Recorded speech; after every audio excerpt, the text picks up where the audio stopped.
So this has been a splendid evening to celebrate our 100th module, covering a fantastic range of conditions, but this one particularly on a range of skin conditions.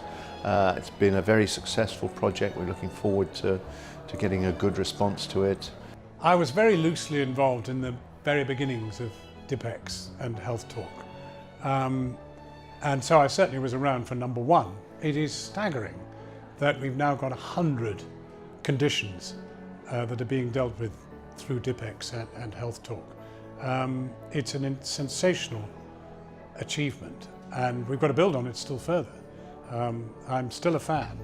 We see as dermatologists the massive impact that skin conditions can have on young people in this age group, and we were really keen to develop a resource for these really common conditions: acne, eczema, alopecia and psoriasis.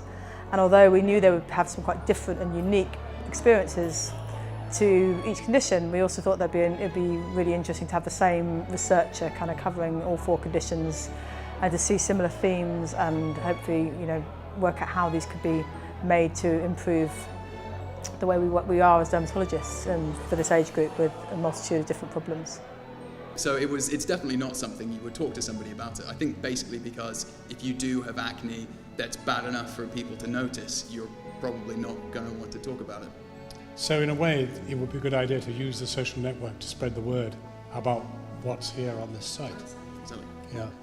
As a teacher of medical students and junior doctors, I'll find this particularly useful to help those people who are learning just see skin conditions from the patient's point of view, that actually it's more than the sum of all the ointments and creams and pills that you might take for them. It's actually a much, much bigger picture. It was an absolute pleasure to meet so many young people around the UK, and it was so kind that they welcomed me into their home and spoke so openly about their experiences with these skin conditions for the project. What was it like for you? Was it liberating or awful?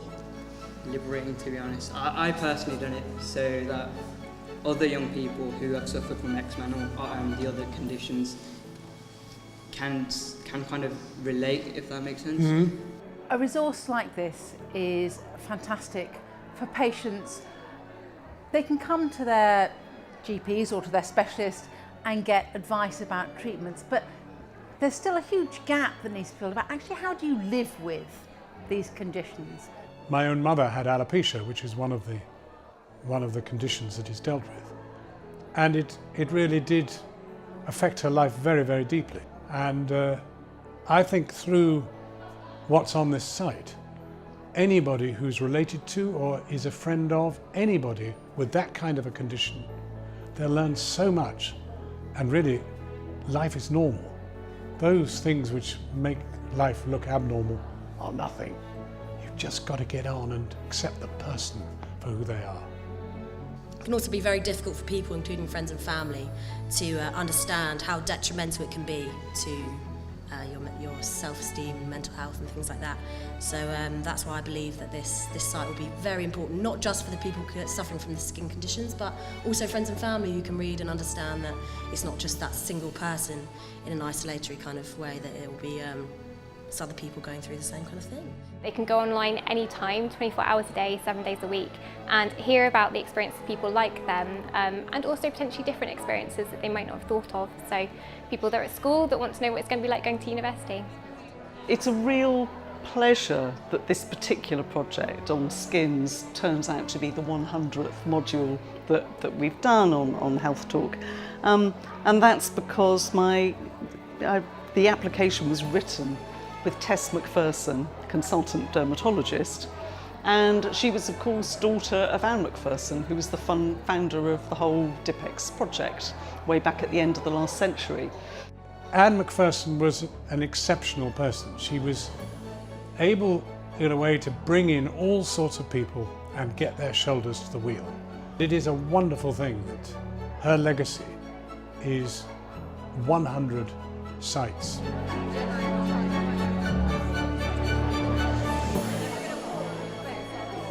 I think for GPs and for health professionals, there's 2 elements. There's one, having a resource which you can signpost patients towards so that they can have the benefits I just described. But there's also probably a bit of education for them as well, so that they can understand their patients better. Now we've launched our 100th module. There are 3,000, I believe, indexed medical conditions, plus all the social care conditions. So I don't think we're short of other things to run projects on. So yes, onwards and upwards, I suppose, with the rest. 2, 3, health talk. Brilliant. Thank you very much.